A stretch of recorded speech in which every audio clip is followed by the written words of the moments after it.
Welcome to the Progress Zone podcast, where we help you create real momentum in your mindset, business, health, and life. I'm your host, Jody Donaldson, and every week we'll explore the small, intentional steps that lead to big, lasting growth. This isn't about hype, it's about habits. So let's get started.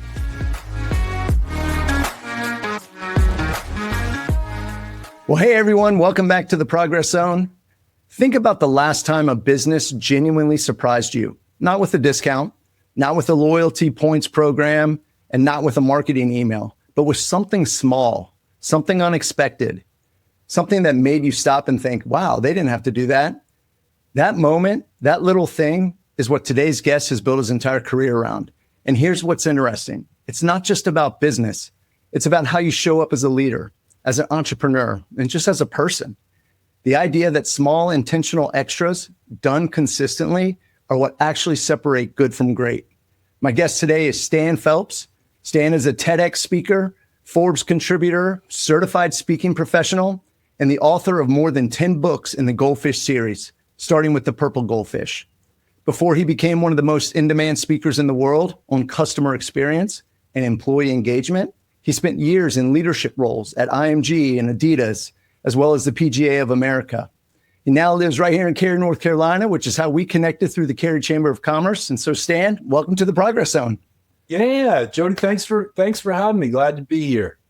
Well, I'm looking forward to this conversation. I've followed your work and really excited to get you on here and just kind of talk through it. But for folks that are listening and haven't met you, and this is the first time they're hearing from you, you had a career in some of the biggest organizations in both sports and marketing. And so how did you go from that world to writing books and speaking on stages around the globe?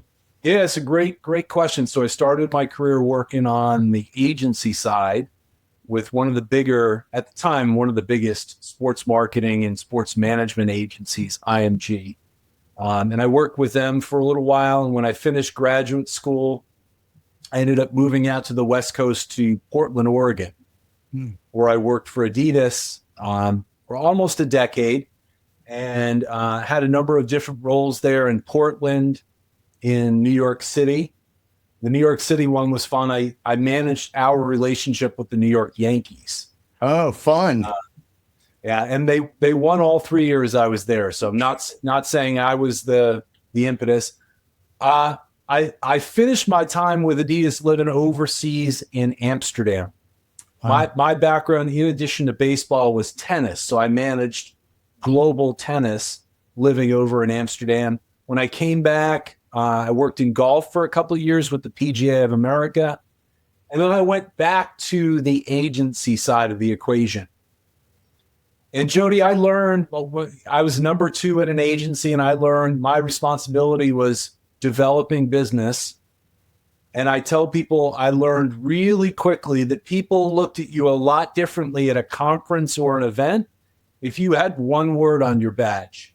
What do you think that one word might be? I have no idea. Speaker. As this agency, we developed a lot of relationships and opportunities at these events. And I noticed that difference. And I said, well, what do you have to do? Well, you have to do some thought leadership. You have to write. And I started the process of writing a little over 20 years ago. That led to a project, and great job on the intro, the idea of little things. That project, which was collecting 1,000 examples, ultimately led into the first book in the series, The Purple Goldfish. And over the last almost 15 years, I've been full-time as an author and a speaking professional. That's awesome. I love that, how it all evolved, and, they still, you kind of learn from each role you had in organization and then putting it all together for yourself. So that's awesome. Was there a time, you, through all those career roles, did you first realize this idea that the little something extra was actually this thing worth building your entire career around? Was that part of that project? Well, great question. I can remember the day I had moved back from living over in Amsterdam. I moved back to Connecticut, and I was part of a group of like maybe 4 or 5 guys. And it very much has kind of the group, the idea was to kind of push ourselves, right? to get out of the discomfort zone, right, into the progress zone. And our group was called On the Edge. Isn't that a good name? On the Edge. And one of the guys in the group, I'll never forget it. We're just meeting, and he mentioned this word I had never heard before. And it was a Creole word, so it came from Louisiana, and it's called lagniappe. Have you heard of that before? Well, from your books, yes, but I had not heard it prior to seeing that. And for those that haven't heard lagniappe, it's a concept that's been around for, 200 plus years. I always share Mark Twain was so enamored by this word. He said in his autobiography that lagniappe was a word worth traveling all the way to New Orleans to get. And you did it well. It's that little something extra. It's the little thing that rises above just the transaction in business. And it's that little extra, typically, and this is how it develops in Louisiana, by the business or the merchant to show a little bit of care for the customer. And so it was that little something extra that was thrown in. And now if you ever go down to Louisiana, anytime anyone does a little extra, it's lagniappe. Lagniappe. Love it. And it's for those that will see, it's spelled L-A-G, right? N-I-A-P-P-E, right? Something like that. Right. Awesome. Yeah. If you're trying to say it properly, I always say go by the phonetic, which is L-A-N-Y-A-P. Lagniappe. That's much easier. Now, Jody, if you could tell me why phonetic doesn't start with an F, you'd be really helping me out. I know. I wish I had those answers and a lot more others. I joke. It's the same reason why is the B silent and dumb? Yeah. That's just cruel, Jody. It is. Just cruel. It is. It makes no sense. Our English language is very confusing at times. Right. And for people who don't know, Creole is a mix of Spanish and French. Right. Right. So literally, if you translate it, it means the gift or to give more. Right. To do that. It has kind of South American roots. And the French for gift is.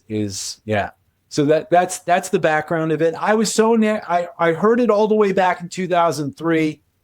And it's just one of those things when I heard it, because it was different, it's stuck. And then I'm a marketing guy, and I lived up the hill. Have you ever heard of this store? It's called Stu Leonard's, Jody. I have not. Now, you mentioned you've got Virginia connections. Stu Leonard's son, I think it's Tom, in the Richmond area has Tom Leonard's. It's a dairy store. Interesting. And it's not just an ordinary dairy store. It dates back 57 years ago almost. It's the world's largest dairy store. Wow. Right? Guinness World Record, world's largest dairy store. Ripley's, believe it or not, the most profitable grocery store per square foot in the world. Wow. And I lived just up the hill from it. And this was a business, Jody, that really embraced this ethos, even if they didn't know it was lagniappe or a little something extra. And so that was an inspiration. And then I can remember my first business trip where I was, late getting into Atlanta. I was hangry, and I checked in the first time I ever stayed at a DoubleTree. And they gave me that warm chocolate chip cookie. Yes. So you start to see things and you start to see patterns. And I thought to myself, for further background, I was working in a marketing agency. We were working in kind of large scale events and product launches and sponsorship activations. And I just realized that type of marketing, I thought, was becoming less and less relevant. And all I knew that I was part of the problem and not anywhere near the solution. Yeah. And I just felt, this is around like 2007, 2008, 2009, that with the advent of social media and the ability to leave reviews for businesses, right? To go on and rate and share your thoughts and opinions as a consumer based on your experience. I thought the experience was going to become as important, as if not more important, than marketing overall. And that led me on the journey to collect over 1,000 examples. Wow. Of how companies did these little signature extras. Yeah. Wow. And I love how when you talk about it too, in your work, most businesses are obsessed with just getting the new customers, right? But I feel like you flipped that on its head a little bit, right? You talked to us about why taking care of the customers you already have is actually the smarter play. It's by far the lowest hanging fruit. Yeah. In business. It costs so much to get somebody to acquire them as a customer, right? And, it's kind of like the thrill of the chase. It's kind of, you establish that relationship. But if we're honest, after a while, you start to take people for granted and customers for granted. And so this was an idea of how do you do little signature things to go kind of above and beyond just the transaction, right? To give people a reason to talk about the experience with your business. Now, I tell people, and this is not my line, but if you take care of the customers, the clients, the members that you have, they will bring you the customers, the members, and the clients that you want. That's right. And let me stop there. They're the ones that you want. Why? Because they know, like, and trust you, right? Because somebody has already vouched for you. Yeah. They've referred you into the business. And here's the math. If I come to, if I go to Alloy because Jody, you have Alloy. If someone says, hey, you got to go and experience Alloy, it's great. It's over here in Cary. Here's the deal. Because I've been referred by somebody who's a current customer and member, I will tend to, on average, stay longer as a customer, and over my lifetime, spend upwards of twice the amount of money with you. Right? Now that's only one half of the coin. The other side of the coin is, Jody, if I'd been referred myself, what do you think I'm more apt to do? If you've been to go and try it and to experience it. Well, let's say I've already become a customer, but because I've been referred coming in, what am I more? You're going to refer to someone else. So over my lifetime, again, this is another multiple. I will refer up to twice the amount of people as an average traditionally acquired customer. Yeah. Right. Do you remember, you're old enough like I am, where you would see that shampoo commercial and it was, she tells two friends and then she tells two friends. And all of a sudden the whole screen is filled up. Yes. That's the magic of this. Yeah. And here's the thing. I tell people, you ask anyone, you ask any business. There's great research on this, by the way. What's the number one thing that drives your business? What's the one thing that you do marketing, that drives your business forward? 85%. Number one, referral, word of mouth. Right? Google comes in, and I could share the link to the survey. They come in second at 59%. Wow. Right? Now, let me ask you the follow-up question. And this is a shocker.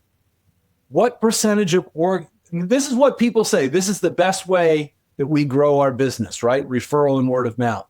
Here's the follow-up. What percentage of organizations have a referral and word of mouth strategy? I don't know. Less than 3%. Wow. Yeah, that seems ridiculous. Yeah, less than 3%. So here's the thing. I mean, it's what I like about it. and certainly by collecting 1,000 different examples, you started to see the patterns of how businesses did this. And it wasn't just giving the free extra. That's probably the crudest form of this idea of a purple goldfish or lanyard. 5 of the different types are on the value side. So how do you offer value as part of your offering, right, to your customers? How do you add value? The other 5 are in a category that I call maintenance. And maintenance doesn't cost you anything. It's or very little. It's more about, how do I help reduce the effort that you have to put forth when you do business with me? Right? How easy is it to get on the schedule? Right? How easy is it? As simple as to like park and be able to get into the class. And right. The more you can reduce the friction, right, in a business, that's value. Right? If you can reduce the amount of time somebody has, that's the only thing that we all have in limited amounts. That's right. And so, so that was a great journey. And I'll be honest, I didn't see additional books coming out. I thought, hey, this is an interesting thing. And then simply it was one revelation after another that led to additional colors within the series of books. Yeah. I love that.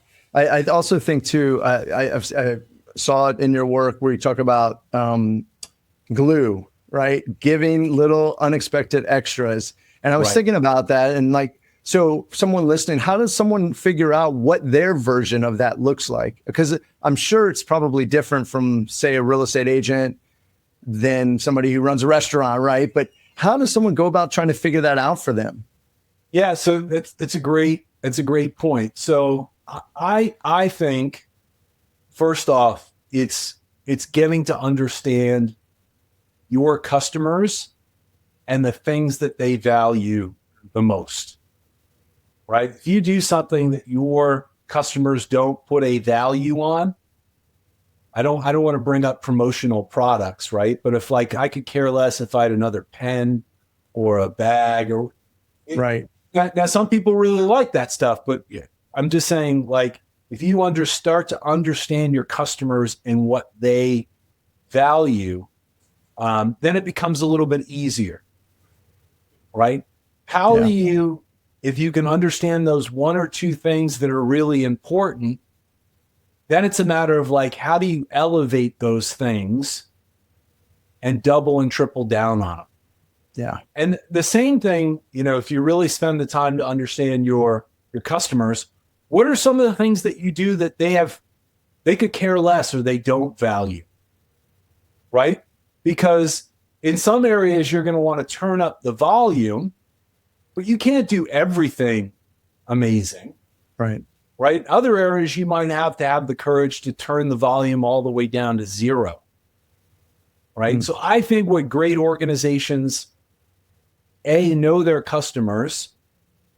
They know that what they want to stand out as they put their offering out there to the market. And then they start to do things that ramp that up, that are hard to copy. Yeah. And that's the way, in my mind, of going about it. Now, I mentioned it was a little bit of an evolution. When you study 1,000 plus examples, what I didn't realize, and I've got 70 Hall of Famers, right? So it's like that Stu Leonard's or a DoubleTree Hotel, right? Enterprise Rent-A-Car, Chick-fil-A is another example. So what you realize when you realize the companies that truly got this, Jody, what shocked me was they didn't put their customers first. Who do you think they put first? Their employees. Their people. Absolutely, because you can be so well-intentioned for creating a great experience, but unless you have a team that's bought in and engaged and willing to deliver that, So that led to the second book in the series. We call it The Green Goldfish, right? So green intentionally being a reference to New Orleans, but also to money, because the research will tell you that money is not a motivator. Yeah. Or if you give somebody a raise or a promotion, you get a very small bump from an engagement perspective. It's the things that you do beyond the dollars, right, to reinforce your culture and drive engagement. Yeah. Yeah. I love that. The green goldfish, the employee engagement component of it. And, I think to your point, like, I feel like a lot of leaders underestimate how connected that employee experience is to the customer experience and how they're linked. It sounds too simple. I tell people, does, right? You have happy, enthused customers unless you have happy, engaged employees. Yeah. Yeah. It's just that simple. And here's the killer. So, a lot of businesses don't realize this. I was sitting in on a seminar last year with the folks from Ritz-Carlton. Mm-hmm. And they do a lot of education around the experience. And they shared a stat that floored me, Jody. They said, why do people leave your business, right? Mm-hmm. Is it because, they no longer need the product, or someone came with a better price and they left for price, or there was like 4 or 5 reasons. You know what the overwhelming reason was why people leave as existing customers? It was indifference. Indifference. And that is a killer. Yeah. And so and the same thing applies on the employee side of the equation. If I don't feel like I'm being taken care of and belong, valued. Yeah. And so I didn't learn my lesson the first time. I studied another 1,000. That's the last time I made that mistake, Jody. Oh, man. I've now looked at over 5,000 examples in 18 books, but that was the last time I did. You don't need to do 1,000 of anything, right? I always ask people, have you ever collected 1,000 of anything? Jody, are you? No? No. Sometimes they get stamps. Maybe football cards back in the day. Baseball cards back in the day. Yeah. Yeah. I joke, once you get past 500, like they talk about like sample size, you're not learning anything new past 500. Yeah. So I tell people I should have stopped at 500. Saved all that time. I said I should have taken advice that someone once gave me about cross-country skiing. Oh. Have you ever done that? No, I have not, but it looks hard. It is super hard. So this is the advice that someone gave me one day. They said, Stan, if you ever think you want to do cross-country skiing, this was the tip. They said, start with a small country. Jeez. Love that. So I should have done 1,000. Yeah. Yeah. Well, I mean, and you said it, I'm kind of surprised. I am, but I'm not, to hear that like bonuses and money doesn't necessarily motivate. And so you would think that, compensation would drive a little something, but what actually moves the needle on employee engagement? Like, what are things that, leaders and owners can do that just don't cost a lot, but mean everything to the employee? Are there some examples that you've seen from all these folks that you've studied? Yeah. So there's some definite low hanging fruit there. There is a huge disconnect between what owners and leaders think they do from a recognition perspective and how their team members actually feel in terms of being recognized. And so I tell people, recognition doesn't have to even cost anything, right? Or it can cost very little. Like one of the examples I absolutely love comes from a Danish software company, Jody. And one of their core values is positivity. And so whoever the leader was went out and they saw this kind of funky, it was like a purple elephant or whatever. It was like the weirdest stuffed animal ever, but you couldn't help but laugh at it when you saw it.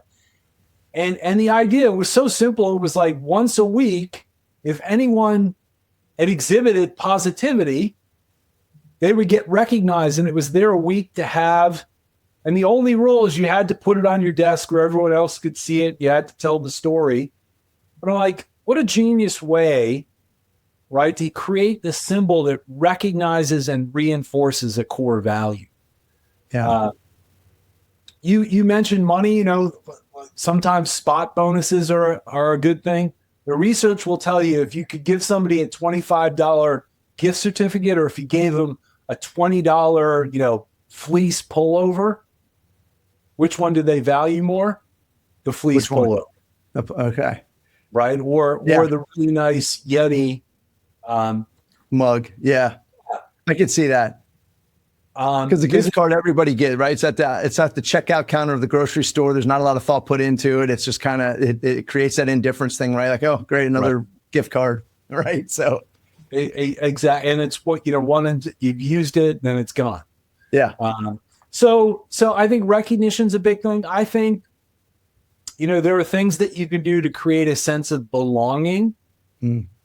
That's what I kind of have, like the 15 ways resembles very much on purpose the Maslow's hierarchy of needs, right? You have base level stuff that you have to get right. I call those the building blocks. Yeah. So that's how do you onboard somebody and recruit them into the organization? That's things like transparency. It's little things like food and beverage, and how do you give them space? I call it shelter, but like, how do you give them control? Flexibility is in there as part of the basics. The next level up is, assuming you get that right, you need to get these things right, is team building. It's recognition. Yeah. Right. And creating a sense of belonging. So, one of my favorite examples, and this is just one from like both a team building and like a transparency example. There's an agency up in Boston, and every month they would select 8 or 10 people, and they would go out with the head of the agency for like a lunch. And it was called the 3 martini lunch.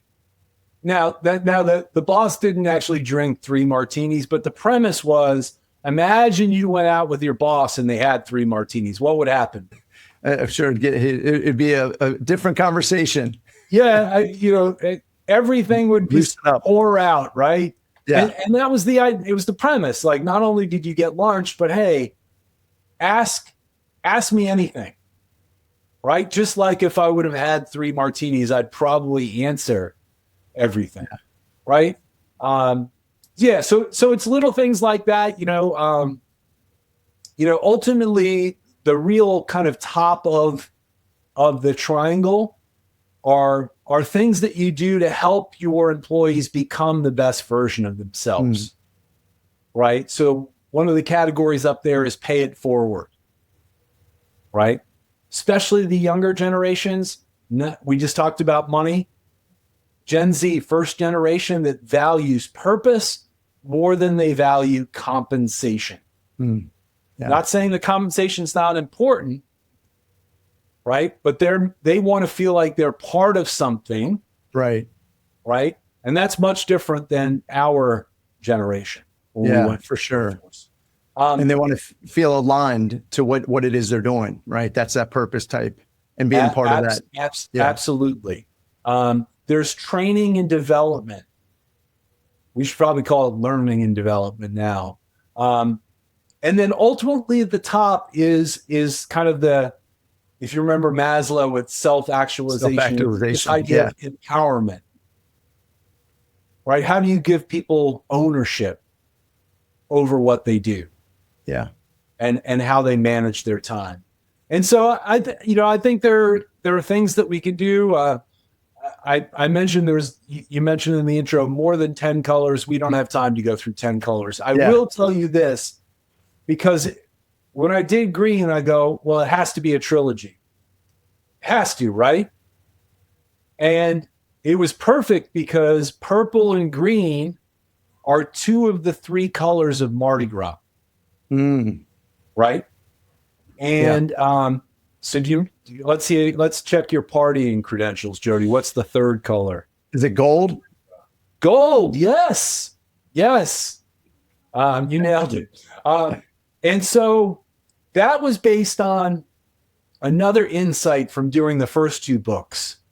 I used to think, Jody, that you treated all of your customers and all of your employees the same. That sounds fair, right? Yeah. Equitable. But here's what the research will tell you. 80% of the referrals you get for your business come from just 20% of your clients, right? I believe it. 80% of the profitability, right, of your business typically comes from just 20% of your customers. If you have a sales organization, guess what? 80% of your sales come from just 20% of your salespeople. And so do you treat everyone the same? Nope. No. If you do it at your own peril. Yeah. I'm not saying you treat anyone unfairly, but that was the golden goldfish. Yeah. If you think about like the golden eggs, right? What were they? The golden goose? The goose that laid the gold. Yeah. Yes. Think about that as the visual. It's like understanding who your top 20% of both customers and employees are. And guess what? You do the same principle, right? You do a little more for your top customers and clients. You do a little more for your top employees and team members. Yeah. So important. It really is. And we kind of joked about it that it seems so simple, right? But yet it's when you really, it's not happening, right? I think one of the other things that you've written about, and I hope I think I'm going to get the right color goldfish, but the sea of sameness, right? The idea that most businesses look and sound and feel exactly alike, right? I mean, how did we get there, and why is it such a problem now? I mean, it's like everything's the same. There's 1,000 gyms, 1,000, like there's no, it's just that indifference thing, right? It is. It is hard to stand out in a very crowded marketplace. And so I'll show you my goldfish right here in the background. There's my gold. Love it. Lanny, I call him for short. Lanyap is the goldfish. Here's the thing. The goldfish is a really intentional metaphor. So you probably I know you read the little mini book that I gave you that had both purple and pink as part of it. So pink is really the book on strategic differentiation. Right. But the goldfish has always been the master metaphor because the average size goldfish, Jody, is the size of your thumb. Right? I don't know if you can gauge how big this fella is. He's about 8 inches. Wow. Right? Average is size of your thumb. He's about that big. The world record, not talking carp, I'm not talking koi, almost 20 inches. Oh my gosh. Now I said 3 to 3.5 inches is average. Some only grow to be 1.5 or 2 or 2.5 inches. Others grow up to be, they grow their entire lives. They'll grow up to be about 20 inches. Wow. And you've got to ask yourself, well, why is it that some grow and some don't? And there are 5 reasons why that goldfish will grow. And here's the cool thing. It's the same reasons why Alloy will grow or my business will grow. Right? And I'll go through them really quick. If you're a goldfish, most people have heard this, your ability to grow, and we're talking about growth here, is determined by the size of the bowl or the pond that you're in. He's in a 40-gallon tank, right? He's going to grow much more than somebody who is in a 5 or a 3-gallon tank. Yeah, for sure. And so you got to ask yourself, well, what's the size of the tank or the bowl or the pond if you're in business? And this is marketing 101. It's the market for whoever wants your product or service. Right. And the more people that want it, the bigger the pond or the bowl is out there, the more you potentially can grow. Yeah, the second reason why that goldfish will grow, right? He's in there on his own. His ability to grow will also be determined by the amount of other goldfish in the pond or the bowl. And this one goes in the opposite direction, right? The more goldfish there are, the harder it is for them to grow. It stunts their growth, right? And so in business, this is going to be like, duh, who are the other goldfish? All the other competitors, yeah. It's the other businesses that offer similar things that you do, similar solutions, right? All right, here's number 3. This was always the toughest till March of 2020 when I told people this. Because if you think about this goldfish, its ability to grow is also determined by the surrounding environment that it's in.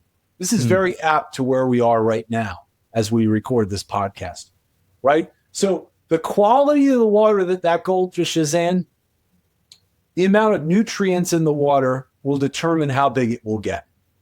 Right. Does that make sense? It does. Yeah, for sure. All right. If it's cloudy and there are no nutrients in that water, it's going to stunt the growth. Yeah. So that surrounding environment in business, it's not you as the business, it's the economy. Yeah. Right. And so that's number 3. Really quickly, number 4 for a goldfish, when they're born, they're the size of a top of a pin, Jody. Oh, wow. They have 80 to 100 brothers and sisters when they're born. It's hard to fathom that, right?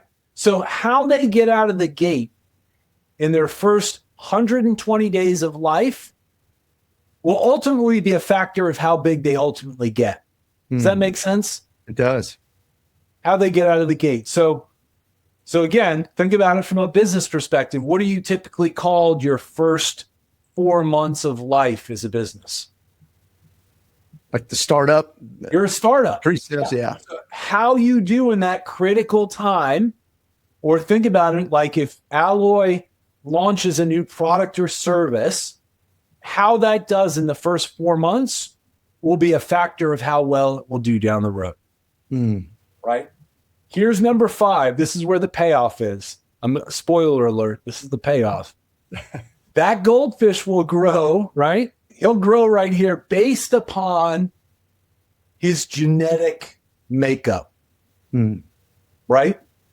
So if he's born with really good genes, right? And that kind of separates him from the other goldfish, he typically will grow bigger.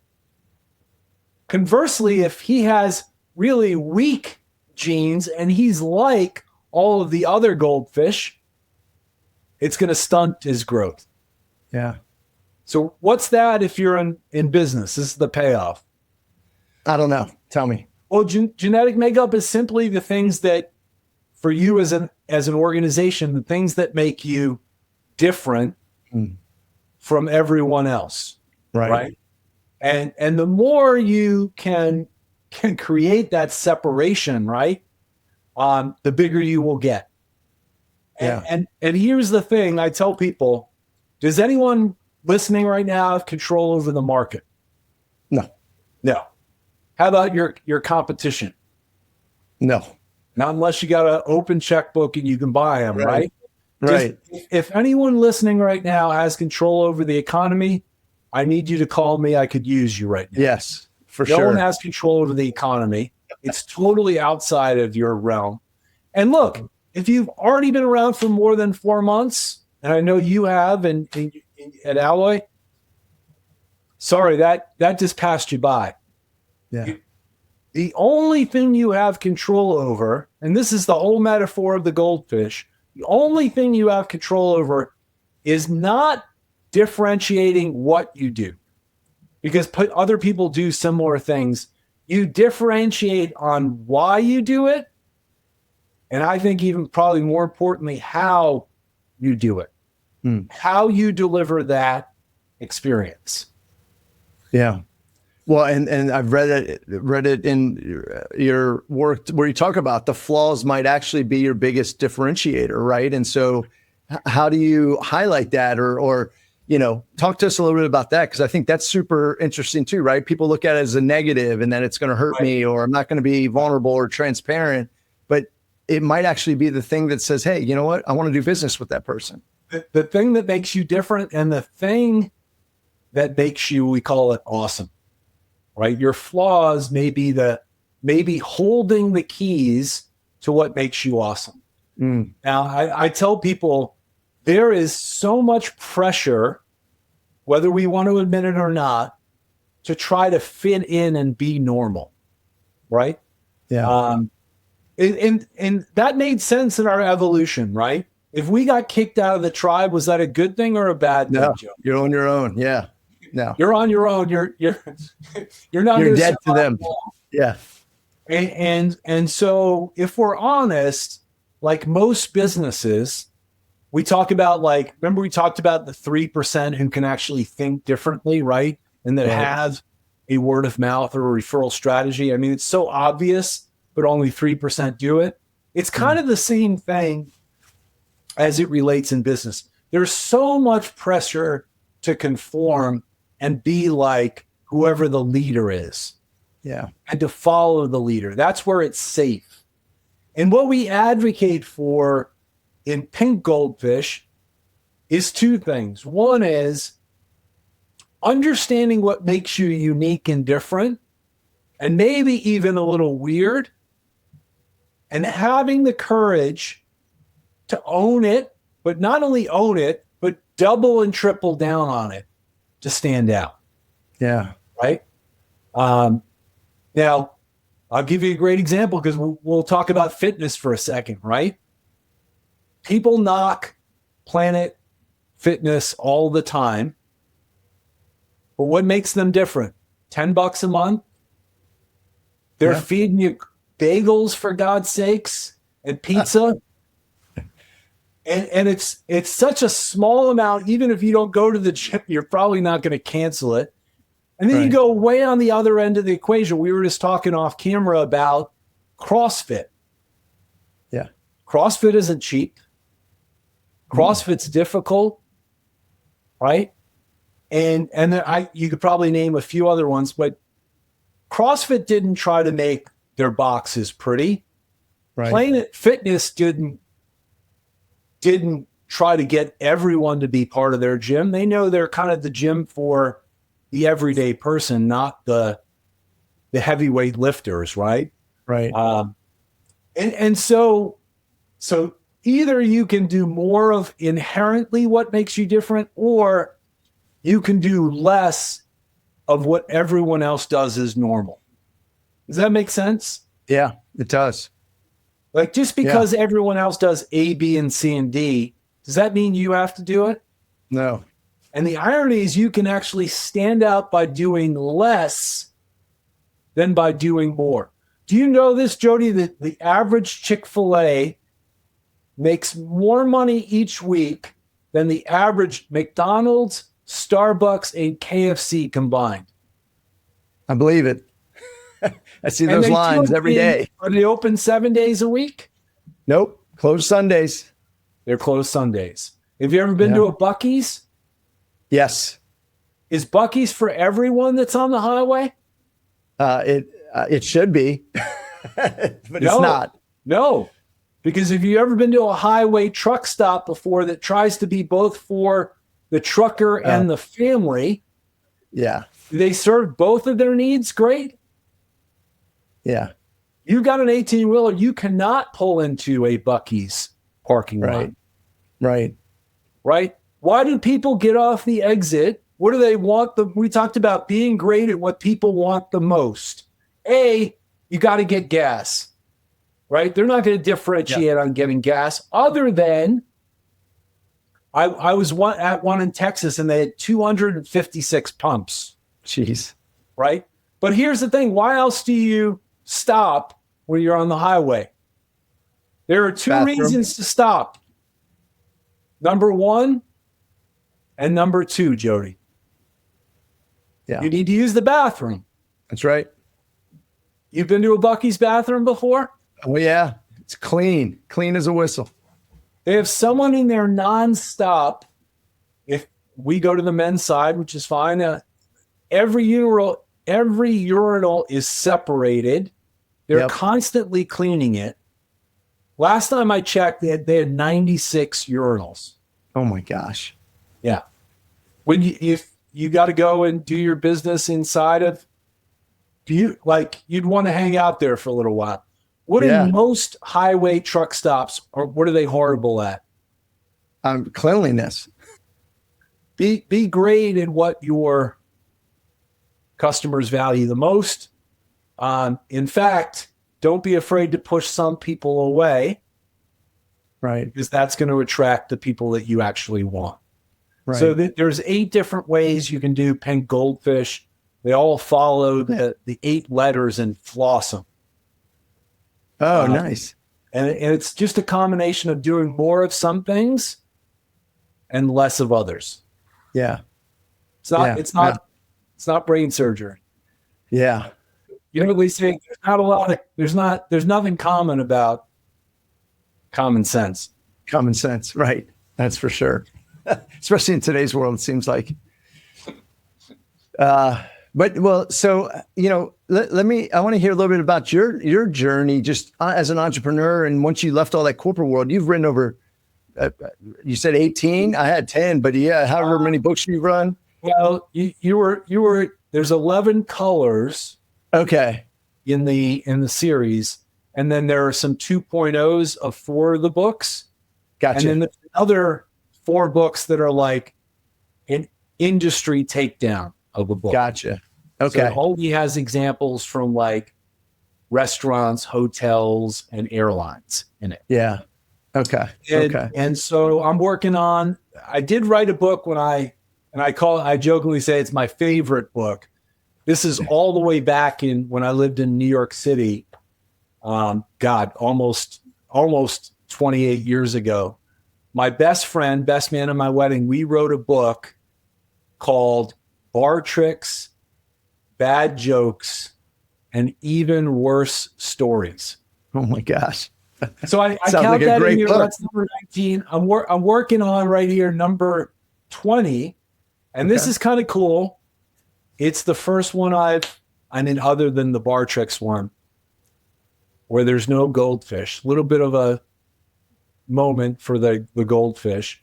But I'm starting a new thing called the Spotlight series. And it's the idea of shining the spotlight on something. And it's more geared towards, I would say, like executives and entrepreneurs. Right? It's not written for, I'm trying to eat my own dog food. It's not written for everyone. Yeah. And the new one that's going to come out is called Speak Different. When's that due to come out? June 11th. All right. Yeah, we'll definitely put that in the show notes and with all your other contact as well. But yeah, that's exciting. I can't wait to see how that resonates and you know, affects people, because I think all that you've already done has just been so cool to see how it's helped so many, and you know, you're spreading this word about everything that really is going to make a business or even just individual, even as a person, just be better, right? So, right. So let me ask you this: you've spent your career helping businesses and leaders. You show up for them to show up better for their people, right? Whether it's their customers or their employees. But what does it look like in your own life? Are you applying the line you up in the way you lead and live every day? I certainly try. One of my favorite books, I don't know if you've picked this up, is called Give and Take. Have you ever heard of this book? I have not. So it's written by a Wharton Business School professor named Adam Grant. It's his first book. I think it's his best book. And the thesis of the book is really simple. He said there's only 3 types of people in this world. And it's right in the title of the book. There are givers, there are takers, and there are matchers. So we all know what givers are, right? Yeah. Give you the shirt off their back type of thing. We all know what we probably experience. We all know who takers are. Oh yeah, vampires. Right. And then matchers isn't hard to explain either. they're the people that are kind of keeping score. Does that make sense? It does. They've got a ledger in the back of their mind. And the thesis of the book is like, who are the most successful out of those three groups? The givers. The givers. Oh, yeah. They are. Absolutely. Here, and this is where the trick question, which I love, is who's the least successful of the three? Maybe the givers. Here's why. Yeah, you picked up on it. It's a trick question. It's the givers. So for me, it's, I try to, I tell people, eat my own dog food, right? Yeah. To provide value. I speak for a living. So many times I'm on a plane, I'm going to a conference, I'm going to a corporate office to deliver a workshop or a keynote for associations. And, I typically try to interview people so I can tailor the content to the audience. Yeah. I try to get there early and sit on sessions before I go up on the stage. If I don't have to get out right away and go to my next event, I like to go. I just love events. Yeah. I'm that type of extroverted guy, but I like to be part of it. And I like to think that makes me a little bit different. I'm certainly very free with sharing my content, because I think my mission is to change the way people think about marketing. Yeah. And so I believe all content should be free for the most part. And I'd much rather give something than feel like someone has to make the first step. Yeah. Yeah. I appreciate you sharing that. I think it's just interesting to see what you have learned from all those events that you've done and the workshops and the training and talking to so many people and the research. I just think it's fascinating. And like you said it before, it's not rocket science, but yet it seems like it's so complicated for folks to really grasp. But I think, having that giver mindset and really wanting to share what you've learned all this time with others, I think is great. Some people have, if I break it down to what we talked about earlier, some people have a very transactional mindset. Yeah. Some people are trying to look to get as much as they potentially can and take. Yeah. My hope is that I can give, and that Bob Burg said it the best, givers gain, right? You want to have that mentality, but you need to do it in a way that you don't get taken advantage of. Yeah, for sure. Well, we're running on time here. So how about this last question? For someone who's just listening right now and they run a business or they lead a team or they're just trying to show up better in their relationships, what's the one thing, the one little extra thing they could start doing tomorrow that would actually make a difference? And I know there's 1,000 examples we've shared, today of different things, but if someone's just stuck or overwhelmed or like, where do I even begin? What's one thing they could do to just move a little bit closer to separating themselves? Yeah. I'm going to tie it back to, remember we talked about how indifference is a real killer? Yeah. Right? To be, the one thing that they could do is be present. Right? And it's just, some businesses really have codified this. Like when a customer gets within 10 feet of you, you have to have eye contact with them, right? When they get within 5 feet of you, you have to greet them. Right. And hopefully with a smile, right? Right. When you're with your team, right? Put your phone down. Yeah. Right? Notice what's going on and be curious. That would be be present and be curious. Yeah. I love that. I think that's so important. I don't think people ask enough questions, right? I feel like, especially post-COVID, I feel like people have become so much more introverted and, not willing to share or putting themselves out there. But just, I love the be curious piece because I think it's so important. And I think what you just said applies to your family too. Put down your phone, be present, just focus on learning from that person that you're with or the group that you're with. And then it's just going to make you better, I feel. But man, I tell you, I so appreciate this conversation, and I just love the idea that the little things done consistently are what actually builds something great, because that's what we talk about in the Progress Zone here, and what it's all about. And I feel like you've just given, our listeners a completely new lens to look at their business and their leadership. So I forget who said this, but I want to close with this. And I love this because I'm a big word nerd and like acronyms, portmanteaus. Do you know the difference between ordinary and extraordinary? Extra. Just a little extra. Yeah, I love that. Well, let me ask you, before we go, where can people find you and learn more about your work, find your books, trainings, whatever it is that you're doing? Great. StanPhelps.com is the best place. And I again try to eat my own dog food. The only social media I spend any time on is LinkedIn. Yeah. And so connect with me on LinkedIn. That's where I will post on a good week 4 times, on a busy week maybe once or twice. But I'm always putting content out there and always love to get feedback. Yeah. All right, great. Well, we'll put all of your links in the show notes just so folks can connect with you and check out the full Goldfish series. I think it's so valuable and it's a fun read. Yeah, lots of good stuff in there. So, thank you again. Absolutely. And if this episode hit home, just share it with someone, a person who needs to hear it today, and just keep showing up, keep doing the work, and keep making progress. And I'll see you next time inside the Progress Zone. Thanks for joining me in the Progress Zone. If today's episode gave you a spark, share it with a friend, subscribe, or leave a quick review. And remember, progress isn't about being perfect. It's about showing up. I'm Jody Donaldson, and I'll catch you next time inside the Progress Zone.